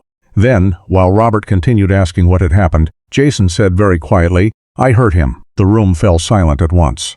Linda asked what he had just said, but Jason shook his head. Robert tried to stay calm and asked how Jason had hurt Tyler and whether anyone else had been there. Jason immediately took it back. He said he did not know why he had just said that maybe he was only imagining it after days of hearing everyone talk about Tyler. When Linda asked whether he had touched Tyler, Jason denied it again. He said he had not killed Tyler, did not know who did, and wanted everyone to stop asking. Within a few minutes, what had seemed about to become a confession dissolved into contradictory statements. Robert did not know which part to believe. The words, "I hurt him," terrified him, yet he still could not accept that his grandson had just confessed to a murder. He thought Jason might be taking blame for something smaller, or that the boy's mind had been scrambled by the interviews and the news about the case. Linda was more frightened. The next morning, the family contacted Thomas Green, a lawyer in the Barry County area, for advice before Jason spoke further with police. Green quickly instructed the family not to allow Jason to take part in any additional interviews unless a lawyer was present. Jason was only 13, and according to Green, the fragmented remarks made in an emotional conversation with relatives could not automatically be treated as a clear confession. When Mercer was informed of the conversation at the Parker house, he wanted to see Jason again at once. But from the moment Thomas Green became involved, the way investigators approached the boy changed completely. The relatively free conversations of earlier days ended. Every request for an interview had to go through the family and the lawyer, and Green would not agree to let Jason continue answering open-ended questions, while the police regarded him as a person of interest. Mercer still took separate statements from Robert, Linda, and Edith about what they remembered. The problem was that no one had a recording. There was no video. There was no written statement signed by Jason. Even the most troubling sentence, "I hurt him," had been immediately withdrawn by Jason and was not accompanied by any specific action. By the end of August 15, Mercer sat in front of Jason Hale's increasingly thick file. He had the changing statements, the reenactment that did not match the terrain, and now a remark to the family indicating that Jason might have been much closer to Tyler than he had previously admitted. But he still had no complete confession, no direct witness, and no physical evidence placing Jason at the point where Tyler was attacked. For many days, the investigators had felt that every question was bringing them one step closer to what Jason actually knew. Now, just when they thought that door was about to open fully, Thomas Green appeared, and it almost closed in their faces. On August 19, 1991, Detective William Mercer took the entire body of material related to Jason Hale to the Barry County Prosecutor's Office to meet with Prosecutor David Whitmore. On the table between them lay nearly 3 weeks of investigation. The records of the interviews with Jason, the diagram of the route to Tyden Park, the crime scene photographs, the autopsy report, the statements of the Hale family, and the VHS tape of the reenactment on August 12. Mercer believed Jason was concealing his true role in Tyler Bennett's death, but an investigator's belief and a case strong enough to stand up in court were two entirely different things. Whitmore began with the points most damaging to Jason. On August 6, the boy had come to the police on his own and at first said he had not seen Tyler. Then Jason changed and said he might have seen the child from a distance. In subsequent sessions, he remembered the lunch bag, the clothes, and the direction Tyler was moving. He placed himself in the area near where the body was found and then unexpectedly asked the investigators whether they thought he himself had committed the crime. The reaction to the red fruit punch cup was also noted in the file, although both Mercer and Whitmore agreed it had only behavioral value and was not legal evidence. More important was the reenactment. Jason had himself pointed out the position where he said he had been standing when he saw Tyler. Yet from that point, the vegetation, the terrain, and the distance made it very difficult to observe clearly the details he had described. If Jason was telling the truth about what he had seen, it was likely he had been considerably closer to Tyler. Finally, there were the accounts of Robert Parker, Linda Hale, and Edith Parker about the conversation at Jason's grandparents' house. All three remembered Jason admitting he had been closer to Tyler than he had told the police. Most troubling was the sentence, "I hurt him," but immediately afterward Jason withdrew it, denied killing Tyler, and said he was only imagining things or that his mind had been scrambled by the continuous talk about the case. Whitmore read that section several times. There had been no tape recorder in the room that evening. There was no video. There was no document signed by Jason. The people who heard the remark were all family members under stress, and their accounts of the exact sequence of the conversation were not entirely identical. Thomas Green would certainly exploit every one of those points if the matter went further. But the larger problem lay in what the police did not have. No witness had seen Jason walking with Tyler. Margaret Wilson could easily say she had seen a child resembling Tyler walking alone that morning. No one had seen Jason lead Tyler into the wooded strip. There were no useful fingerprints of Jason's on the lunch bag, the fruit drink box, or the other items collected at the scene. The police had also not found a weapon that could be linked directly to him. The fibers in the tiny samples recovered from the scene had not produced a forensic match of value with 1991 techniques. Most importantly, there was no physical evidence proving Jason had ever stood at the exact point where Tyler was attacked. Mercer rested his hand on the stack of reports and said, "But a kid can't know that many things and keep lying about the distance just because he happened to ride past." Whitmore did not deny it. He said the file made Jason someone who needed to be investigated very seriously, but strong suspicion still did not equal proof. A jury would have to be convinced not only that Jason had lied, but that he himself had caused Tyler's death. And in August 1991, the distance between those two things was still too great. Jason's age made every decision more sensitive. He had been only 13 when Tyler died. Any statement taken from him would be examined with special care regarding the circumstances, the way questions were asked, the presence of adults, and the degree to which Jason understood what was happening. Whitmore did not want to turn the contradictions of a teenager into a prosecution that the state could later fail to prove to the required standard. Thomas Green had also required that every further contact with Jason go through counsel, making the chance that investigators would obtain a clearer statement almost disappear. Mercer left the meeting dissatisfied. Professional instinct told him Jason knew more than he had admitted. The reenactment in particular made it hard for him to accept the hypothesis that Jason was only a witness. But Mercer also understood that Whitmore was looking at the file the way a defense attorney, and ultimately a jury, would look at it. Every piece of evidence against Jason had a gap. The changing statements proved the boy was not truthful, but did not prove murder. The detailed knowledge could have come from witnessing the crime or from information circulating in the community. The unusual reactions could be fear. The words, "I hurt him," had been withdrawn. And the reenactment only proved that Jason had not been standing where he said he was standing. It did not prove he had been standing next to Tyler when the child was attacked. Whitmore decided not to proceed with charges on the basis of the current file. That did not mean Jason was eliminated from the investigation. On the contrary, Mercer was instructed to continue checking every avenue that might produce an independent link between Jason and the scene. In the days that followed, every piece of physical evidence was inventoried again. Tyler's clothing, the lunch bag, the drink box, the small fibers, the soil samples, and the items recovered from the wooded strip were sealed, labeled, and placed into storage according to procedure. No one knew whether forensic science later would be able to do what 1991 technology could not. For the moment, the police had a teenager they deeply suspected, a chain of lies that was increasingly hard to explain, and a family who believed the boy was concealing something terrible. But they still lacked the most important thing: evidence strong enough to turn that suspicion into a case that could be proved in court. The decision not to charge Jason Hale did not bring the investigation to a halt. In the final months of 1991, Detective William Mercer continued to regard Jason as the person who needed the closest scrutiny, but at the same time he broadened the inquiry to keep the entire case from being locked into a hypothesis that could not yet be proved.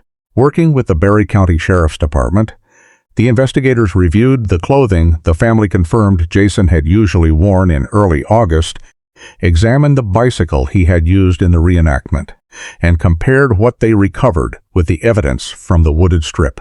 There was no blood, no fingerprint, and no distinctive material sufficient to link Jason directly to Tyler.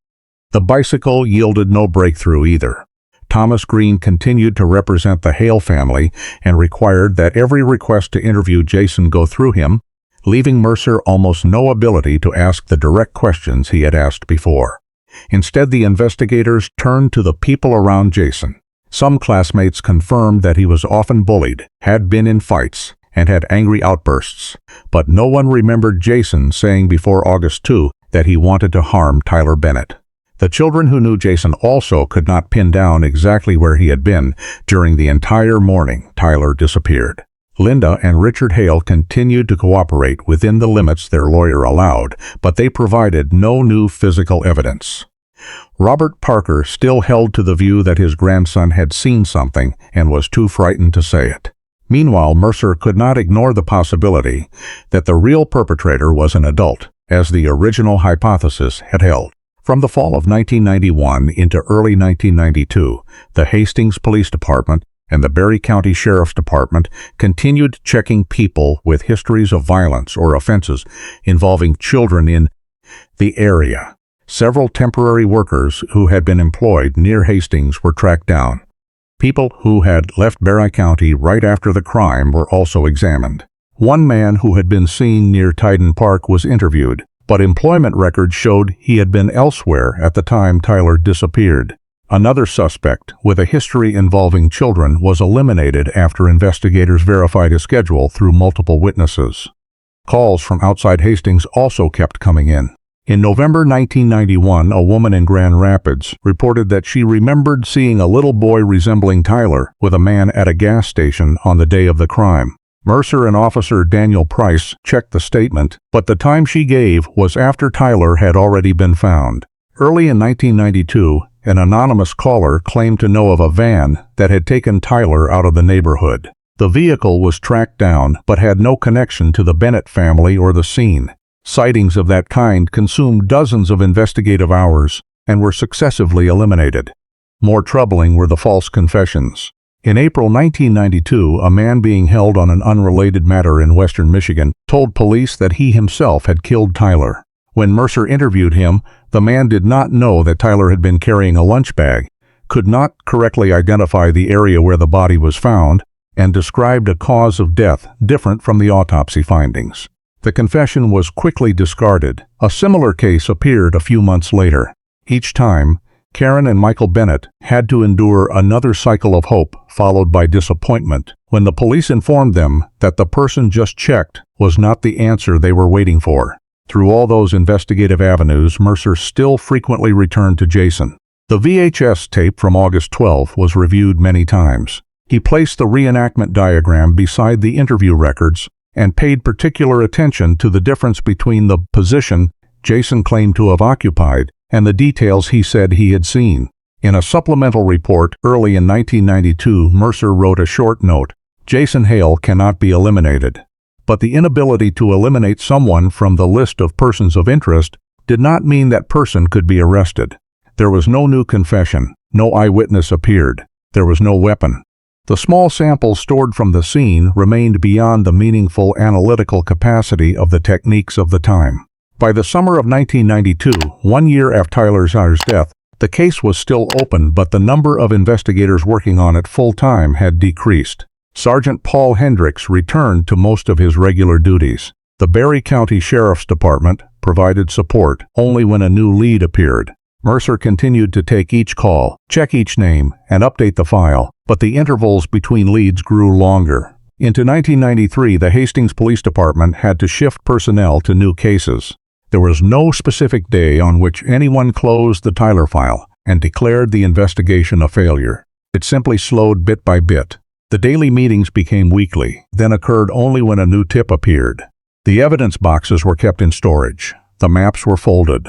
The VHS tape of the reenactment was labeled and filed with the case. Mercer never wrote that Jason Hale had been eliminated from the investigation. But by the end of 1993, he also had no additional evidence with which to bring Jason back into an interview room or place him before a court. More than 2 years after the morning Tyler Bennett stepped out of his house to walk the few minutes to Tyden Park, the person who had killed him still had not been caught. For the Bennett family, that was a void that could not be closed. For the investigators in Barry County, the name Tyler Bennett gradually became one of the unsolved cases they could not forget. even as the file was opened less and less often. The years after 1993 passed without any arrest in the death of Tyler Bennett. Hastings gradually returned to its familiar rhythm. Tyden Park filled with children again in the summers, the ball fields once more echoed with cheers. But for the Bennett family, time seemed to move in a different way. Ryan grew taller year by year. He entered elementary school, then high school, growing through each family photograph. Tyler did not. In every picture Karen kept, her son remained forever the 4-year-old, with light-colored hair, a wide smile, and a baseball glove that was too large for his hand. Karen did not turn Tyler's room into an untouchable shrine, yet she also could not throw everything away. A baseball glove was stored in a box in the closet. A few toys were wrapped together with the T-ball photographs. In a bedroom drawer, she kept the last picture taken of Tyler before August 1991. Occasionally, Karen took it out, looked at it for a few minutes, and then put it back in exactly the same place. Small acts like that became the way she lived with her son's absence, without having to speak of it every day. Michael also returned to work and tried to keep family life moving forward for Ryan's sake. But baseball was never the same. Before Tyler died, Michael had loved standing along the sideline of the T-ball field, adjusting his son's grip on the bat, and then laughing when Tyler ran the wrong way out of pure excitement. After 1991, every time he passed a youth ball field, he would glance over and then quickly look away. For many years, Michael did not coach another children's team. It was not that he no longer loved the sport. It was that children the same age, Tyler, would have been always made him think of the unavoidable truth. His son should have grown up too. August 2 became a date the Bennett family recognized without needing a calendar. Karen usually slept less in the nights leading up to it. She remembered the morning Tyler stood by the door, remembered the lunch bag, and her son's words that he knew the way. Sometimes she asked herself what would have happened if Ryan had not been fussing that day. What if she had insisted on taking Tyler to Tyden Park as she did every other day? What if she had taken only a few extra minutes to get both children ready? Karen rarely spoke those questions aloud. They appeared in smaller actions. She checked the doors more times before bed, called Ryan inside earlier than other parents, or stood at the door watching longer every time her remaining son left the house. Michael told his wife more than once that no one could know how an ordinary morning would end, but that did not make the questions disappear. In the files of the Hastings Police Department, the case remained open. Detective William Mercer continued to receive scattered tips throughout the 1990s. Whenever a name of interest appeared, he opened the old boxes of records, reread the timeline, and compared the new information with what investigators had known since 1991. Local newspapers occasionally republished the story on the anniversary of Tyler's disappearance, usually with the photograph of him in his T-ball uniform and a call for anyone with information to contact the police. Those articles sometimes produced a fresh wave of calls. Someone remembered seeing a strange car. Someone else said an acquaintance had acted strangely in the summer of 1991. Someone claimed to have overheard a confession in a bar years earlier. Mercer and the investigators who succeeded him checked the leads that could be verified, but no tip led them to an arrest. Each time the police contacted the family, Karen felt the familiar sensation return. The hope that this time might be different, followed by the silence when that investigative path also ended, like all the others. Meanwhile, Jason Hale left his teenage years behind. After the interviews of 1991, the family almost never spoke publicly about the police suspicion. Thomas Green continued to advise them not to let Jason talk to investigators without a lawyer present. Jason finished high school in an unremarkable way and gradually appeared less often on the streets where he had once ridden his bicycle for hours. As an adult, he left Hastings for a time and lived fairly quietly. To those who met Jason later, he was simply a man with a past they mostly did not know. No conviction followed him. No criminal charge was ever filed in the Tyler Bennett case, and legally Jason remained only someone investigators had paid special attention to, but had never proved had caused Tyler's death. 5 years became 10. 10 years became 20. The officers who had once stood at Tyden Park began to retire or transfer. The children who had been called indoors early in the summer of 1991 grew up, married, and had children of their own. Hastings changed, Yet inside the stored evidence boxes time had almost stopped. The lunch bag, the small samples taken from Tyler's clothing, and the materials collected from the wooded strip still lay in packaging, marked in 1991. The VHS tape of the reenactment with Jason also remained in the file. No one knew whether they would ever answer the question Mercer had been unable to resolve. And in the Bennett house, each year brought more photographs of Ryan growing up, while the pictures of Tyler never changed. That was perhaps the cruelest thing time did to Karen and Michael. The entire world continued to age, while Tyler remained forever 4 years old, trapped in a summer of 1991 that had never truly ended for his family. In November 2020, nearly 3 decades after Tyler Bennett was found in the wooded strip near Titan Park, Detective Rachel Monroe of the Barry County Sheriff's Department was assigned to review a group of unsolved child homicide files from earlier decades. Tyler's case was among them. Monroe did not begin with the assumption that the 1991 investigators had overlooked an obvious suspect. She also had no new witness, no new confession, and no newly appearing name. What she had were many boxes of old documents, crime scene photographs, the autopsy report, interview transcripts, maps, and a VHS tape that had sat in storage for nearly 30 years. In the first days, Monroe read the file in chronological order, from Karen Bennett's call on August 2, 1991. Through the years, the case gradually went cold. Very quickly, one name began to appear over and over: Jason Hale. Monroe created a separate timeline for Jason. On August 6, 1991, at the age of 13, Jason had come to the police on his own, saying he wanted to help. At first, he said he had not seen Tyler. Then he changed and said he might have seen Tyler from a distance.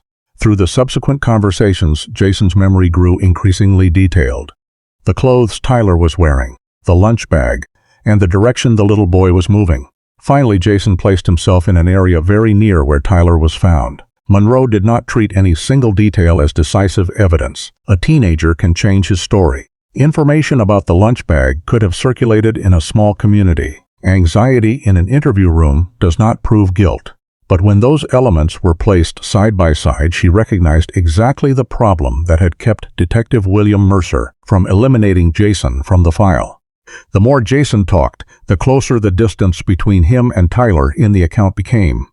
And then there was the reenactment of August 12. The 1991 VHS tape had by then been transferred to a digital format for preservation. Monroe watched the footage for the first time on the afternoon of November 23. The old images shook slightly, the colors had faded, but they were still clear enough to show 13-year-old Jason riding ahead of the investigators and then stopping at the place where he said he had seen Tyler. Jason pointed out his own position and then pointed toward the place where Tyler was supposed to have appeared. Monroe paused the image. She opened the crime scene map and the measurements Mercer had taken that same day. The distance, the vegetation, and the terrain produced the same problem the 1991 investigators had recorded. From the position Jason chose, it was very difficult for him to have observed the level of detail he had described. Monroe watched the segment 2 more times. She did not try to read guilt from the face of a boy on a 30-year-old video. Expression, calmness, or the fact that Jason seemed to enjoy the investigators' attention could not replace evidence. What mattered was something more objective. Jason's account did not match the terrain. Either he had been much closer to Tyler, or part of the story had been constructed. Monroe continued reading the reports about the question Jason had unexpectedly asked, "You think I did it, don't you?" His reaction during the session with the red fruit punch cup, and the family's account of the words, "I hurt him." Each element could be explained in more than one way, but they did not exist in isolation. All of them revolved around the same teenager, who had walked into the investigation on his own, repeatedly changed the distance between himself and the victim, and had never been formally eliminated by Detective Mercer. On December 1, Monroe turned to inventorying the physical evidence. The storage facility still held Tyler's clothing, the lunch bag, the items collected near where he was found, and several envelopes containing fibers and extremely small samples the 1991 investigators had retained. Some packaging had been opened during earlier reviews and then resealed according to the records. But some samples still remained in the original packaging with handwritten labels from 1991. Those small samples were what made Monroe pause. 3 decades earlier, they had been almost incapable of yielding useful information. DNA technology at the time required more suitable types and quantities of material. The concept of recovering extremely small amounts of DNA from ordinary contact had not yet reached the capability of modern laboratories.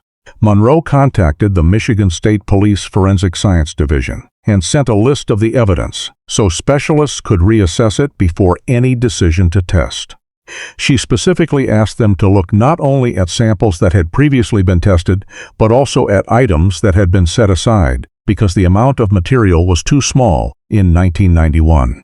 The question now was no longer simply whether DNA was present. After a search involving dozens of people, investigators had to weigh contamination, the origin of the sample, and whether any profile obtained would actually have meaning for the case. But modern science could at least ask the questions Mercer had lacked the tools to ask. At the end of December 2020, Monroe signed the request to transfer a selected group of evidence items to the Michigan State Police Laboratory for evaluation and retesting. Before closing the case file, she looked once more at the photograph of Tyler in his T-ball uniform clipped at the front of the folder. Nearly 30 years earlier, William Mercer had had a person he could neither eliminate nor prove had been present at the point of attack. Rachel Monroe did not need to start the case over from the beginning. She only needed to know whether the items sealed since the summer of 1991 still held something the technology of that era had been unable to see. Early in 2021, the evidence items Detective Rachel Monroe selected from the Tyler Bennett file were transferred to the Michigan State Police Forensic Science Division for re-evaluation. 30 years earlier, some of those samples had been collected and preserved, but were too small to yield meaningful results with the forensic techniques of the time. This time, specialists could use modern DNA methods that were far more sensitive. Yet Monroe understood from the start that new technology did not equal a certain answer. The evidence had existed since 1991. Some of it had been handled during the investigation, and the original scene had been traversed by dozens of searchers. Any DNA detected would have to be considered together with location, quantity of sample, and the possibility of contamination. The laboratory began with the items most likely to retain biological material that older techniques had been unable to exploit. The first results produced no breakthrough. One sample yielded a mixed DNA profile containing material from more than one person, but the low quantity of DNA and the mixture itself prevented investigators from assigning clear meaning. Monroe did not discard it, yet she also did not want to build a theory on a mixture that could be explained in too many ways. Another sample was more noteworthy. It had been recovered from an item belonging to the lunch Karen had prepared for Tyler on the morning of August 2, 1991, an item found in the wooded strip and sealed with the case evidence. From a small area on that piece of evidence, the laboratory obtained a male DNA profile of better quality than the earlier mixed sample. However, that result did not automatically produce the name Jason Hale. A DNA profile can be compared only with a valid reference sample, and investigators could not simply look at the profile and declare it belonged to the person they had suspected for 3 decades. Monroe returned to the 1991 file. What made the location of the DNA sample important was what Jason himself had asserted. In the interviews, he said he had only seen Tyler from a distance, had not stopped to talk, had not approached, and had not touched the items Tyler was carrying. If that account was true, the presence of Jason's DNA on an item from Tyler's lunch would be very difficult to explain. But before putting that question to Jason, investigators needed a comparison sample that could be obtained lawfully. Over the following weeks, Monroe and prosecutor David Whitmore reviewed the entire file to build the legal foundation for the next step. They did not rely solely on the new testing. The 1991 reenactment showed that Jason could not easily have seen Tyler as clearly as he claimed from the position he indicated. Jason had repeatedly changed his story, had placed himself closer and closer to the scene, and had admitted to his family that he had been nearer to Tyler than he told the police. Those older elements, when combined with the laboratory's discovery of a male profile on evidence directly connected to Tyler, created grounds for investigators to seek a reference sample. After the necessary procedures were completed, a reference sample from Jason Hale was obtained and sent to the laboratory without publicizing that the cold case was being reinvestigated. Monroe waited weeks for the results. She tried to avoid trap Mercer had faced in 1991, allowing suspicion of Jason to force every other fact to be interpreted in a guilty direction. If the sample eliminated Jason, investigators would have to accept that and look elsewhere. If it did not eliminate him, they would still have to determine the strength of the match and, more important, whether there was any reasonable, innocent explanation for Jason's DNA appearing at that location. The first report indicated that Jason Hale could not be excluded as a contributor to the profile. That was not yet the language Monroe wanted to use in an arrest warrant. The laboratory performed additional testing, re-evaluated the data, and compared the reference sample with the profile recovered from the evidence. The final result was considerably stronger. The genetic characteristics of the sample matched Jason at a statistical level that made the probability it came from an unrelated male extremely low. Monroe read the report twice before placing it beside Jason's 1991 statements. The most important point was not simply that Jason's DNA was found. Jason had lived in the same community, and a DNA sample after 3 decades always had to be placed in context. What gave the result its value was where it was found. The sample was on an item from Tyler's lunch, recovered from the area directly connected to the child's final hours. Jason had told Mercer he had only seen Tyler from a distance and had never touched the things Tyler was carrying. Now, forensic science showed that that claim at least no longer stood in the old way. Monroe still did not regard the case as solved. DNA did not reveal when Jason had touched the evidence, how or exactly what had happened between the 2 children. It also did not by itself prove that Jason had inflicted the injuries that killed Tyler. But for the first time since 1991, investigators had something Mercer had never possessed: a verifiable physical link between Jason and an item of evidence that Jason himself had denied ever contacting. At the end of that day, Monroe took the old reenactment file out of the folder. Beside Mercer's note, "Jason Hale cannot be eliminated," she placed the new DNA report. 30 years earlier, the police had only been able to show that Jason's story did not make sense. Now, a sample sealed since the summer of 1991 had given them reason to ask a far harder question. If Jason had only seen Tyler from a distance, how had his DNA appeared on Tyler's lunch? The Tyler Bennett case, after nearly 3 decades of near-complete stillness, was officially alive again. In the spring of 2021, after the DNA results produced the first physical link between Jason Hale and an item from Tyler Bennett's lunch, Detective Rachel Monroe began the harder work, locating the people who had lived in Hastings in the summer of 1991. The witness list in William Mercer's file contained more than 100 names. 30 years had passed.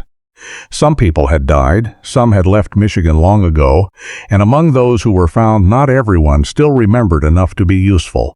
Monroe was especially careful with memories that surfaced after decades. She did not want someone who had later read newspaper accounts about Jason to unwittingly turn what they had heard afterward into something they believed they had known in 1991. Therefore, every interview was compared with the old reports before it was treated as valuable. One of the first people Monroe located was Kevin Doyle, a former classmate of Jason's. Doyle remembered that Jason was frequently mocked for his red hair, freckles, and difficulties at school. Most of the time, Jason simply walked away, but occasionally his reaction was more violent. Doyle described times when Jason suddenly exploded after being teased, kicking desks or chairs, or charging into a fight. Once, according to Doyle's memory, Jason said he was tired of always being the one other people hurt and wanted to know what it felt like when the other person was the one who got hurt. Monroe recorded the statement but did not treat it as evidence in Tyler's case. The angry words of a teenager do not prove murder, especially when recalled after 3 decades. Another statement that drew her closer attention came from a relative of Jason's, Patricia Parker, who had been present at Robert and Edith Parker's house for part of the day on August 2, 1991. Patricia said Jason returned later than she usually saw him. His clothes were dirty, with dirt around the knees and lower legs, and there were a few small scratches on one arm. What she remembered most clearly was that Jason did not sit and talk, as he normally did, but wanted to change clothes almost immediately. "I thought he just crawled through the bushes or fallen off his bike," Patricia told Monroe. Jason was always riding somewhere in those days. In 1991, she had not reported the incident because it did not seem suspicious. A teenager coming home with dirty clothes in the middle of summer was not unusual. Only after learning that the police had once suspected Jason did that memory take on a different meaning. Monroe did not accept it at face value. She searched the old reports to confirm that Patricia had actually been in Hastings that day, checked the family relationship, and compared the account with the timeline Jason had provided. Part of it could be corroborated, part of it could not.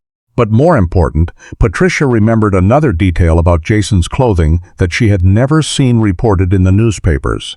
A small dark red stain near the lower part of the shirt. She had thought it was juice or food. Monroe did not tell Patricia why that detail was noteworthy. In the 1991 evidence file, Tyler's red fruit drink had been found opened in the wooded strip, and Jason's later reaction to the cup of fruit punch had also been noted by Mercer. The detail did not prove that the stain on Jason's shirt came from Tyler's drink, but it aligned with an element of the scene that had never been fully publicized in the way Patricia described. Monroe immediately checked whether any of Jason's clothing from 1991 still existed. Most of it had disappeared long ago. However, through subsequent interviews, the investigators learned that Robert and Edith Parker had kept many boxes of family belongings in a storage area behind the house, and after their deaths, a portion had been transferred to Linda Hale rather than discarded. Monroe and the current Barry County prosecutor reviewed the entire file. They no longer had only 30-year-old accounts. They had DNA that matched Jason strongly on an item from the lunch he had denied touching. The changing statements from 1991. The reenactment proving Jason's claimed observation point did not fit. The words "I hurt him," recalled by relatives, and now independent witnesses placing Jason returning home with dirty clothes and scratches on the day Tyler died. Each element separately still had alternative explanations, but when pieced together, the file no longer rested solely on Mercer's intuition. The prosecutor agreed that the investigators had passed the threshold of mere suspicion and had grounds to seek a search warrant for items still retained by Jason or the family. Early in June 2021, the warrant was executed at Jason's current residence and at a storage facility containing the old boxes of Hale family belongings. The investigators were not looking for a magic weapon that could instantly solve the case. They collected old photographs, letters, documents, personal items that might help confirm timelines, and a box of belongings from Jason's teenage years. Inside were school supplies, some old clothing, and bicycle accessories that had been kept through multiple moves.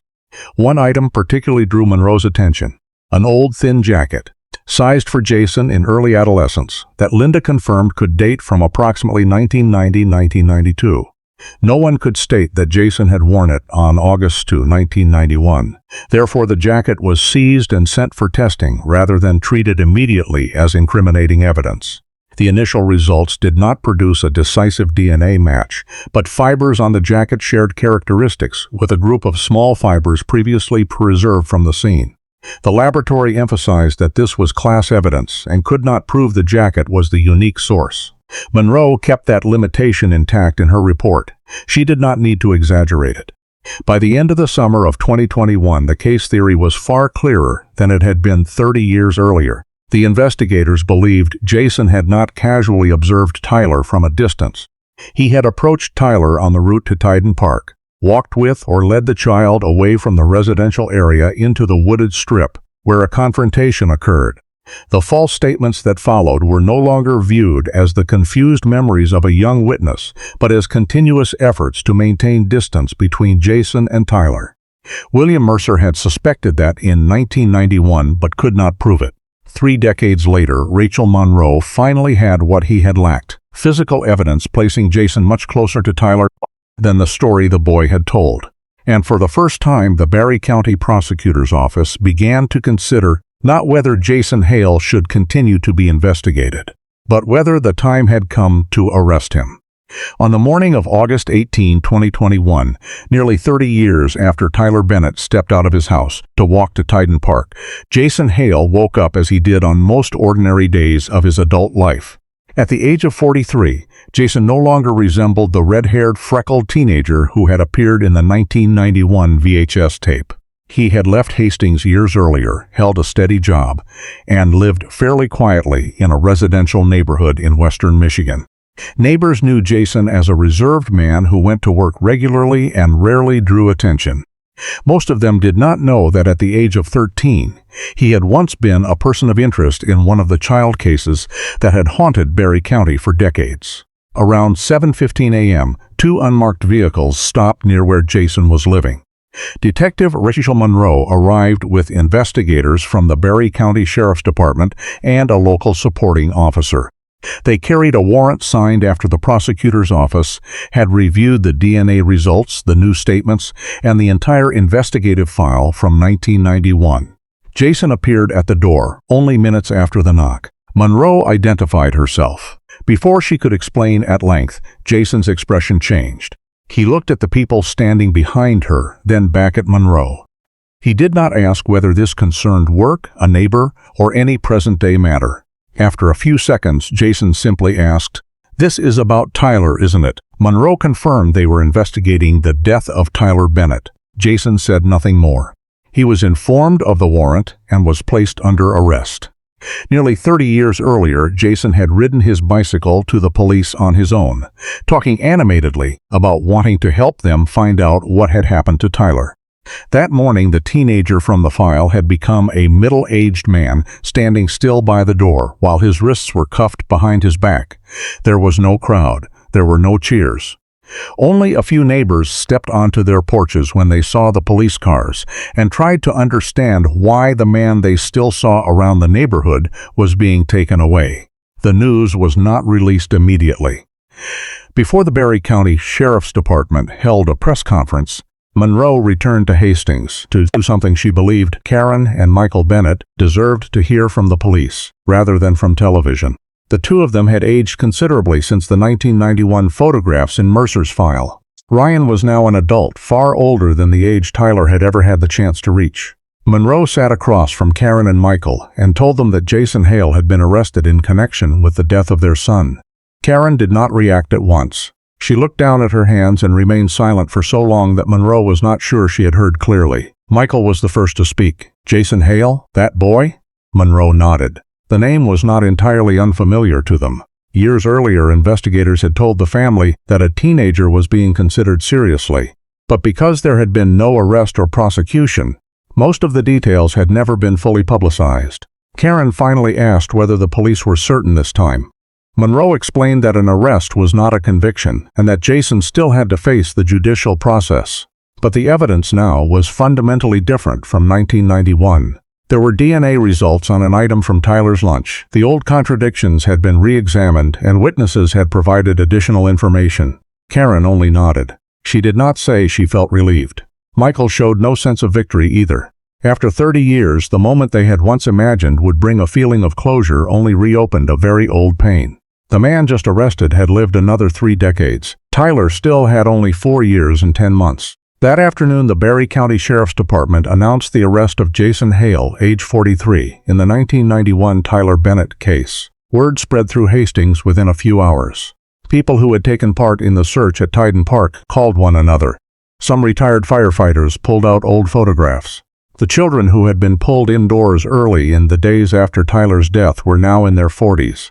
Many had children of their own, and some even had grandchildren. In their memory, the fear of the summer of 1991 had always been tied to the image of an adult child predator. A strange man passing through Hastings, seeing Tyler alone, and taking him off the street.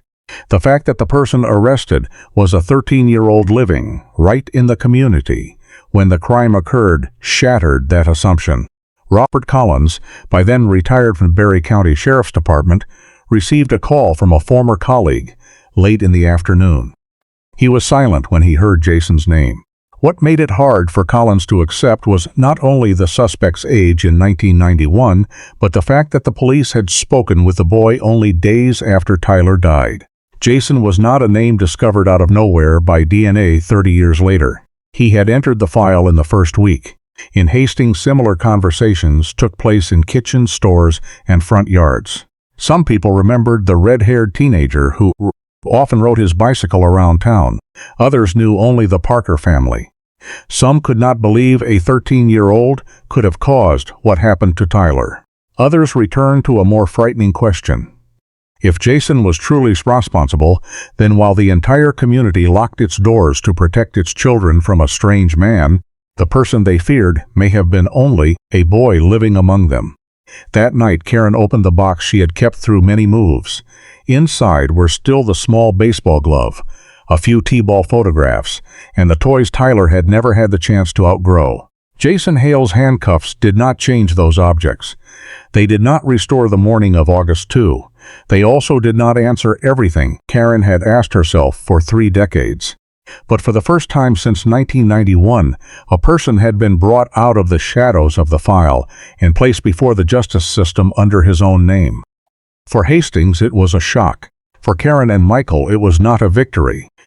It was only the first step toward learning whether, after 30 years, the things the police had once suspected about that 13-year-old boy could finally be proved in court.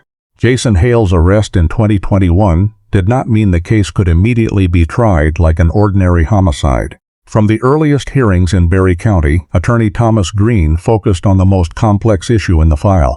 Jason was 43 when arrested, but the conduct the prosecution alleged had occurred on August 2, 1991, when he was only 13. The defense argued that the court could not simply view Jason as the adult he was now and apply modern rules to the actions of a juvenile 3 decades earlier. Questions of jurisdiction, procedures for minors, and the Michigan law in effect at the time of Tyler Bennett's death had to be resolved before the substance of the case could be examined. Prosecutor David Whitmore agreed on one important point. The state could not rewrite 1991 with the law of 2021. Legal changes that occurred after the crime could not be applied retroactively if they disadvantaged the defendant. After multiple hearings and legal filings, the court determined the scope of the proceeding based on Jason's age at the time of the alleged conduct, the rules then in force, and the limits the law placed on addressing a juvenile act after many decades. Only after that question was settled did the focus return to the morning Tyler disappeared. The prosecution did not claim they possessed a single piece of evidence that could resolve the entire case. Instead, Whitmore described the file as a mosaic formed from many independent pieces. The first piece was the timeline. Tyler left home around 9:05 a.m. to walk to Tyden Park and never arrived. Jason, then 13, frequently rode his bicycle through that very area and after the crime had come to the police on his own. The second piece was Jason's statements. At first he said he had not seen Tyler. Then he said he might have seen Tyler from a distance. Later, Jason remembered the lunch bag, the clothes, and the direction Tyler was moving. Finally, he admitted he had been closer to the area than he first claimed. The prosecution showed the jury the VHS recording made on August 12, 1991. On the screen was 13-year-old Jason stopping his bicycle and pointing to the place where he said he had been standing when he saw Tyler. Investigators then presented the measurements and terrain photographs. From that position, the trees, the distance, and the angle of view made it very difficult for Jason to have observed the details he had described. If the account of what he saw was true, Whitmore argued, then the account of where he was standing cannot be true. Next, the prosecution introduced the evidence Mercer had not possessed in 1991. An expert from the Michigan State Police Forensic Science Division explained the retesting of the evidence with modern DNA techniques, and the profile recovered from an item belonging to Tyler's lunch. Jason's reference sample matched that profile strongly. The prosecution especially emphasized the location of the sample, because Jason had insisted he had never approached or touched the items Tyler was carrying. Former witnesses were called in turn. Patricia Parker testified that Jason returned home on the day of the crime with dirty clothes, scratches, and a desire to change immediately. Others described Jason's angry outbursts during the years he was bullied. But the defense attacked the central weakness of a case reconstructed after 30 years. Green reminded the jury that human memory is not a video recording. A witness in 2021 could be entirely sincere yet still misremember what happened in 1991. Details about dirty clothes or a frightening remark by Jason only acquired incriminating meaning after decades of press coverage and rumor. Regarding the DNA, the defense raised questions of contamination and secondary transfer. The scene had been crossed by searchers, police, and many others. The evidence had sat in storage for 3 decades. DNA proved contact, Green argued, but it did not by itself tell the jury when or how that contact occurred. The defense also asked the jury to view Jason of 1991 according to his actual age. He was not the 43-year-old man sitting before them. He was a 13-year-old with learning difficulties, a history of speech problems, years of bullying, and a strong desire for adult attention. That a child changed his story when repeatedly questioned by adult investigators about a homicide did not necessarily equal guilt. The question, "You think I did it, don't you?" could, according to the defense, have been the fear of a child realizing the police were beginning to suspect him. Even the words, "I hurt him," had been immediately withdrawn by Jason and had never become a complete confession. One of the most difficult parts of the proceeding was testimony from psychological and psychiatric experts. The defense presented Jason's history of difficulties, social isolation, bullying, angry outbursts, and limited maturity at age 13. The prosecution did not deny those problems, but they asked the court to distinguish 2 entirely different questions. Did Jason have psychological difficulties in 1991? And did Jason understand that harming Tyler and then concealing the truth was wrong? One expert explained that a teenager can have significant emotional and behavioral problems, yet still understand basic moral rules, still recognize consequences, and still know he needs to hide an action because that action is wrong. The prosecution used the changing statements themselves to reinforce this argument. Jason had not told a single story while failing to understand what had occurred. He had continuously adjusted the distance between himself and Tyler in a way that kept him outside the point of attack. The defense replied that this was an interpretation of behavior through the lens of guilt. After weeks of testimony, the jury, within the scope of the factual questions the court assigned them, faced a file that contained no eyewitness who saw Tyler attacked, no complete confession, and no single forensic piece that recounted the entire event. But the prosecution did not ask them to believe any isolated fragment. They asked them to look at everything at once. Jason was in the area. He walked into the investigation on his own. He lied about seeing Tyler. He knew increasingly specific details. He could not have seen them from the position he claimed. He admitted to his family he had been closer, and 30 years later, DNA matching him was found on an item he had denied touching.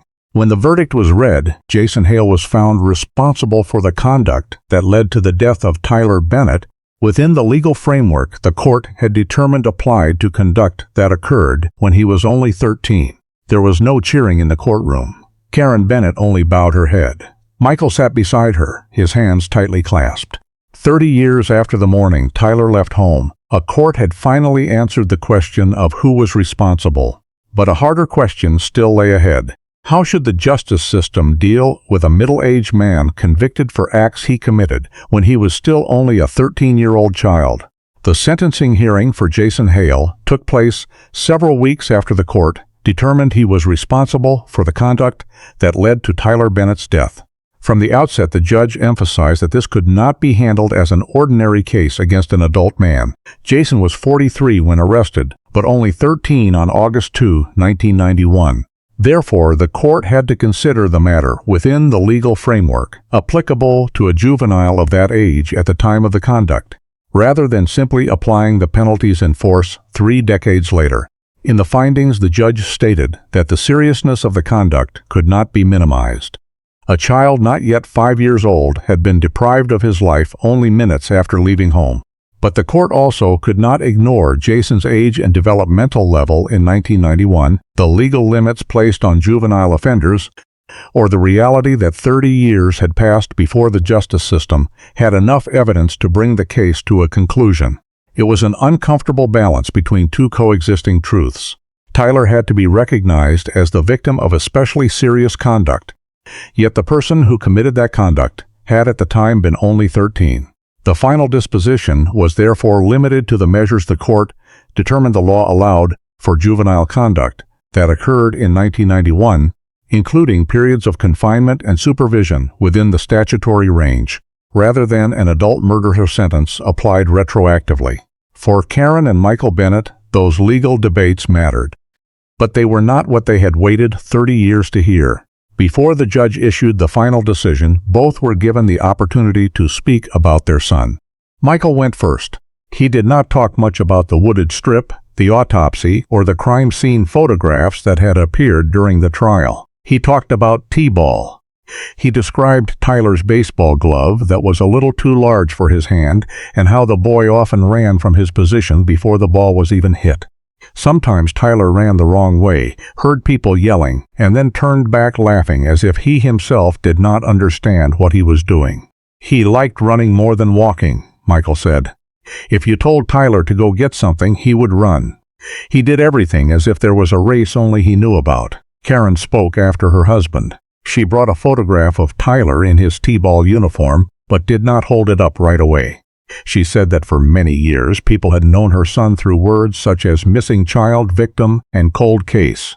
But before all those words, Tyler was a child who liked to laugh, liked having his father throw him the ball, and often ate ice cream so fast that it stuck around his mouth. Karen recounted the final morning when she packed a sandwich, a banana, a snack, and a fruit drink box for her son. She described Tyler standing at the door, excited because it was the first time he was allowed to walk to Tyden Park by himself. What she remembered most clearly was not the moment he disappeared from sight, but the few seconds before. Tyler kissed his mother. Karen said, "I love you," and her son answered, "I love you, Mom." For 30 years, Karen had asked herself what would have happened if she had not opened that door that day. She had never found an answer that could make the question disappear. The sentence did not do that either. When the hearing ended, Karen and Michael walked out, without telling reporters they had found closure. For them, there was no simple moment in which 30 years of pain could be shut away simply because a judge finished reading a decision. The only thing that changed was that they no longer had to live with the question the police had carried since the summer of 1991, who had been with Tyler in the final minutes of his life. In the years that followed, Hastings chose to remember Tyler in a quieter way than the headlines that had once surrounded the case. Near the ball field where he had played T-ball, a plaque was placed with the name Tyler Bennett, the year of his birth and the year of his death, and a few lines noting that he had once been part of this community. A local youth baseball program also began setting aside one day each season to remember Tyler, not through stories of his death, but through a game for children the same age he had once been. The Bennett family kept a private ritual of their own. Every August, too, Karen, Michael, and Ryan went to the ball field. They brought a new baseball, wrote the year on it, and placed it beside the plaque for a while. Then they went for the chocolate ice cream Tyler had liked. There were no speeches. There were no cameras. Some years they talked a great deal about Tyler. Some years the three of them simply sat together and watched children run across the field. Over time, that became the way they resisted what the case had done to the memory of their son. Tyler was not only the little boy found in the wooded strip. He was the child who ran faster than necessary, laughed when he made mistakes on the ball field, wore a glove that was too large, and kissed his mother before stepping out of the house on a summer morning. 30 years of investigation could finally answer the question of who had done it. A laboratory could read what the science of 1991 could not.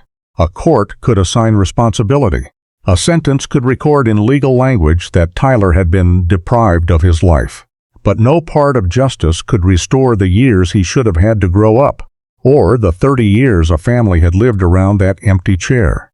And so, when the story finally closed, what remained in Hastings was not the name of the person who had taken Tyler's life.